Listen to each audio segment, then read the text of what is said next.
Well, good morning.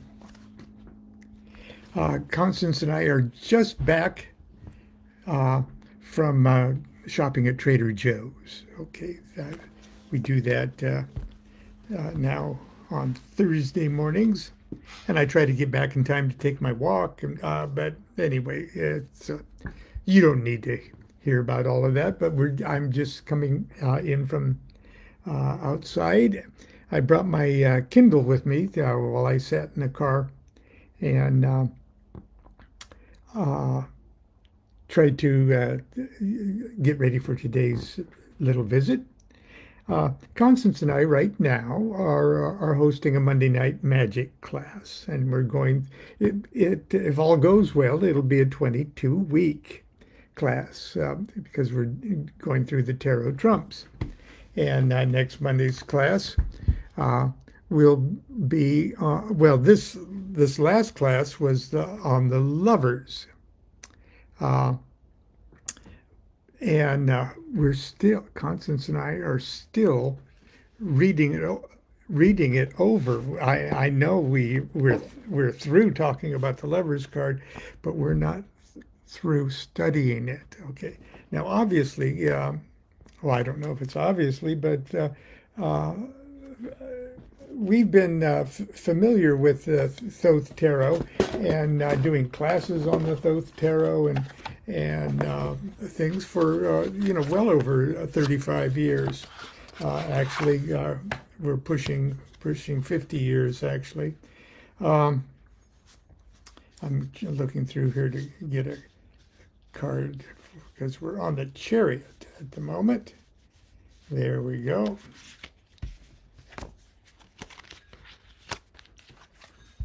There's what we're going to talk about this Monday.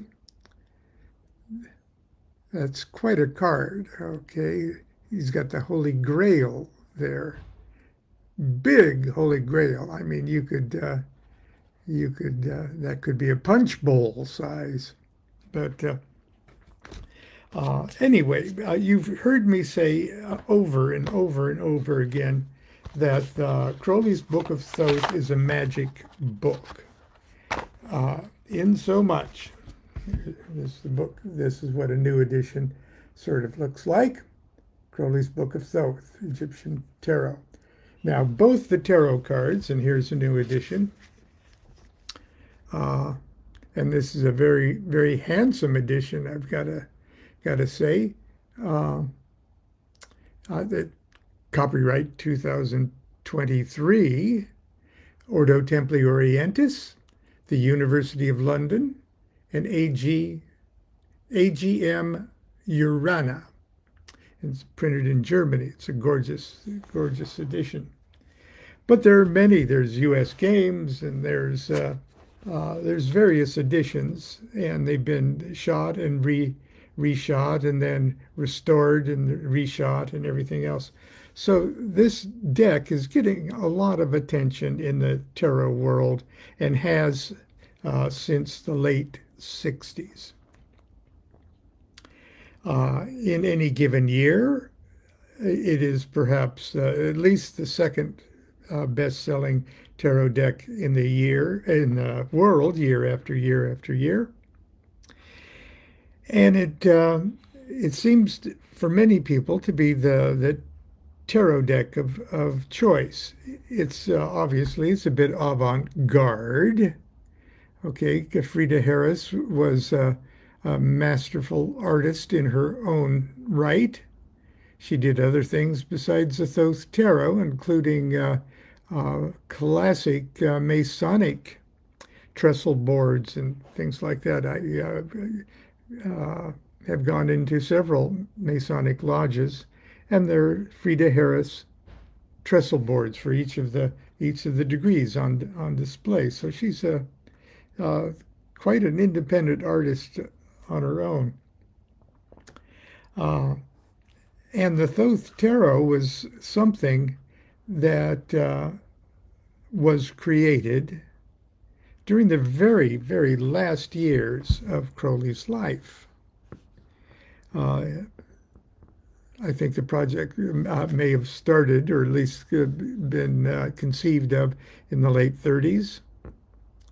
Uh, and the Harris painted the cards throughout World War II with the troop trains and the bombings and Crowley living out of town and she having to do much by correspondence, which was slow, and there were rationings on her paints and rationings on especially the paper or the medium, canvas or whatever exactly the medium was.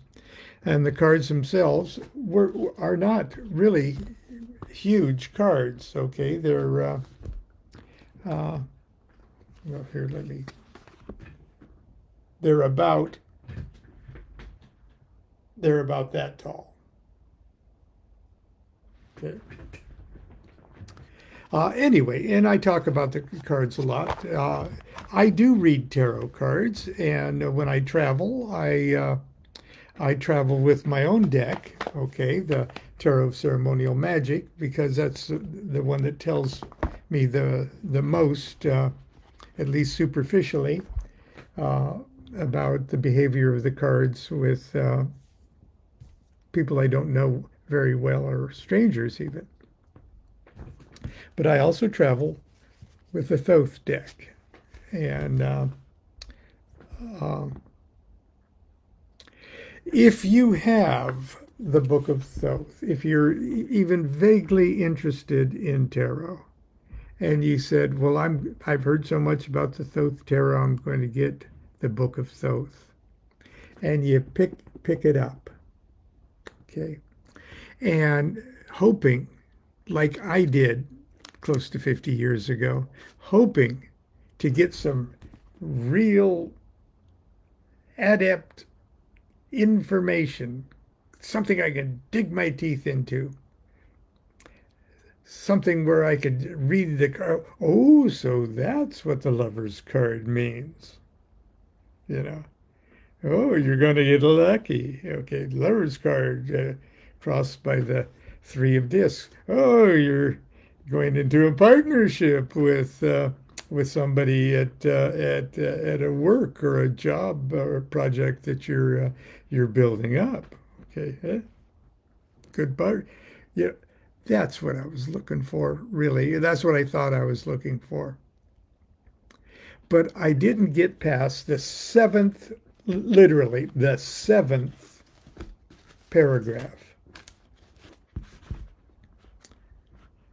One important interpretation of tarot is that it is a notericon of the Hebrew Torah, the law. Also, Troa, the gate. Now I knew a little bit about Kabbalah, things like Hermetic Kabbalah, so I sort of knew that notericon was kind of a code using letters and alphanumeric letters and stuff. And the word Torah is the law, or usually talking about the 5 books of Moses. And Troa is actually the word for gate. Okay, so I could almost dig my teeth into that. One important interpretation of tarot is that it is notericon of the Hebrew Torah. A notericon, a code for 5 books of Moses. The law, because that's what Torah means. Also, Troa, the gate. By Yetziratic attributions, see table at end, this word may be read the universe, the newborn son, -0. This is all the true magical doctrine of Thelema. 0 equals 2. Also by Gematria, the numerical value of Troa is 671, and that equals 61 times 11. Now, 61 is ein, nothing or zero, and 11 is the number of magical expansion. In this way, also, therefore, Troa announces that same dogma, the only satisfactory philosophical explanation of the cosmos, its origin, mode, and object.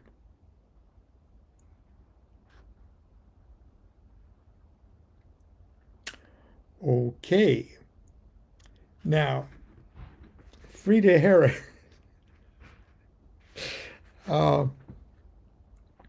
Now, I could explain. Okay, where am I in here? I'll get out my book now, which is my attempt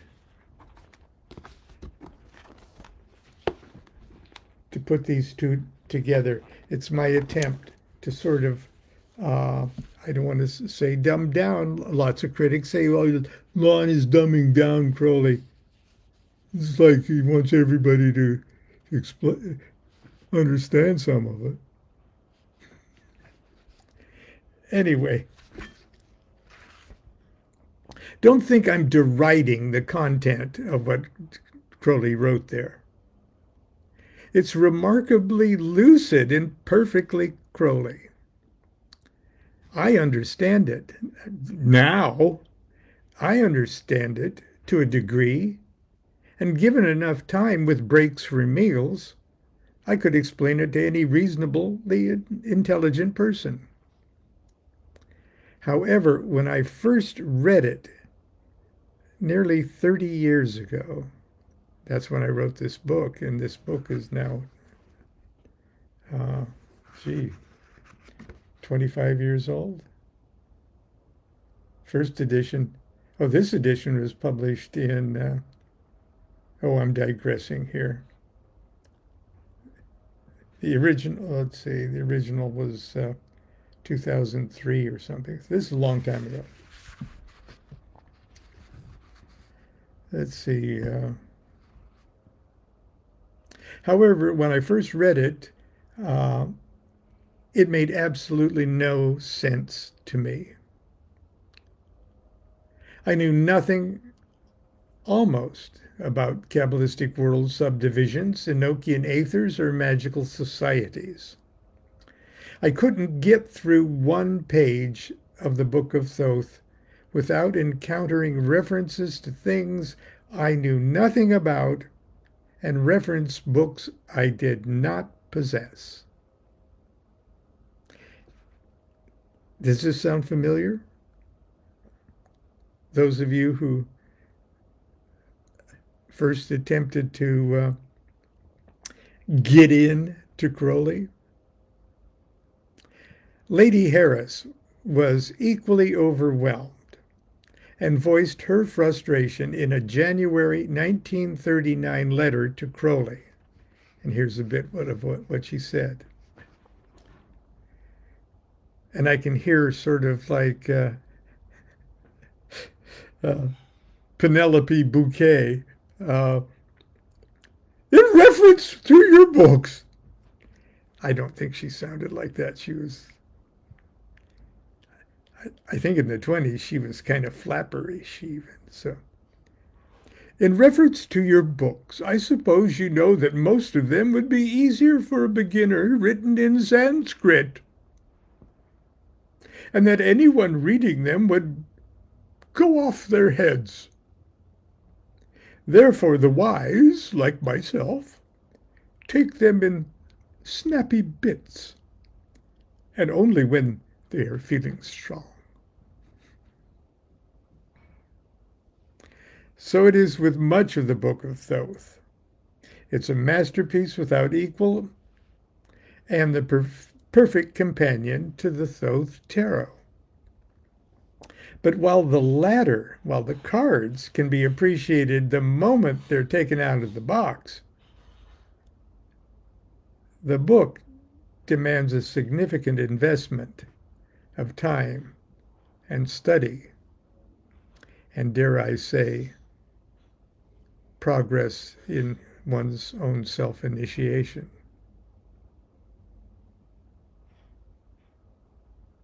It'd be many years before I realized that had I known just a little bit about the life of Aleister Crowley, just a little bit about his revolutionary spiritual worldview and prophetic visions, if I had known just a little bit about astrology, just a little bit about Kabbalah, just a little bit about alchemy, just a little bit about the Golden Dawn and the Tree of Life, then the Book of Thoth and the Thoth tarot cards would soon have yielded many of their most important mysteries. What I needed was another book, a book that might have been titled Little Bits of Things You Should Know before beginning your study of Aleister Crowley's Thoth Tarot. Unfortunately for me, no such book existed at the time. Hopefully, one does now. Now,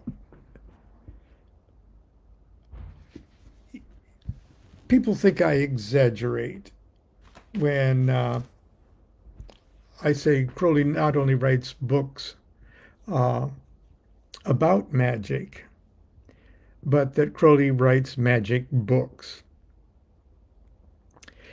Now, I really don't think that he set to work in a meticulous, guileful, strategic way to word every sentence and every paragraph and every chapter of his books in such a way to weave a magical spell on people so that they, when they read through his material, they understand only what they are capable at the moment to grasp, and that little bit that they grasp is exactly what they need to learn, what they need to hear, what they need to understand, the shoe that needs to drop right now in your magical career, in your understanding of this stuff, in your unfolding to the royal art. I don't think he did that. But I do think his sometimes chemically augmented streams of consciousness and his ability to capture images and concepts in strings of words accomplishes that spell anyway. So when you pick up most anything that he's written, for the purpose of magical instruction, you have to more or less be prepared for, okay, how do I have to grow in order for this to make sense to me? How am I going to have to unfold before this is helpful to me, before I can appreciate what he said? And that change, that kind of change in all of our lives usually comes with a bit of frustration, maybe a little anger, because it's sometimes painful to change, to learn, to grow. And sometimes it's painful to outgrow old, comfortable, preconceived notions about your understanding of your own spiritual life. And Crowley always pushes you to to the limits of that and then some. You know the story. When I first read about Crowley, it just I said, oh my God, what have I gotten myself into? He's crazy. And many of you still feel that. And to an extent, I can't argue with that on one level or another. But anyway, when I say read Magic in Theory and Practice, okay, get what you can out of it, read it through. It's where most people bog down in the appendices, where he's got rituals and things like that. It's not part of the 22 chapter flow of the book. And you'll probably want to put it down or pick it up from time to time to learn the rituals and stuff in the back. But from time to time, read it from front to back also. The Book of Thoth is another one of those magic books. And believe me, both Constance and I, and now it truly is coming on 50 years, have not only been tinkering with tarot, we've been exposed to and tinkered with and given classes on and lectures on, and the Book of Thoth and the material in the Book of Thoth. And even now, as we're getting ready with our afternoon coffee, trying to relax, she with her Book of Thoth and I with mine, we read through, well, next week is the Chariot card, and we read through what Crowley says, and it's like something we've never read before. Not only that, but things that we did read before that we thought we understood, we find out that's not what he was saying at all. And what he was saying, we have to really, really tinker with ourselves and argue back and forth and dissect each where the commas are and such in his writing to see, oh my God, that's what he's talking about. He's not referring to the image of the card in this paragraph. He's referring to the vision, the Enochian vision he had at the second Aether. He's described, and then that is the description of 2 aeons ago. Okay, he says it right here. Okay. Do you think we got that when we first read it 50 years ago? It's a magic book. Okay. And if you're truly interested in it, you will wish to read it periodically. Don't let a year go by before you at least tear into it again when you have a question about any of the cards, or if you have a question about how any of the white bread Kabbalah that magicians are into, how that is expressed in the tarot and what it could just possibly mean in your freaking life. Pick up the Book of Thoth again. Use the cards. Look at the cards. For class here, I've been projecting a full wall-size image of the cards so that we can look at details and such. And believe me, Constance and I are finding out more about the cards than any of the new people at class, okay? We're learning more from this class than we're teaching, and that's no exaggeration. But anyway, so that's it. Where we're at today is last week we did the Lover's card, which is one of the major alchemical cards. It's a Solve of Solvate Coagula.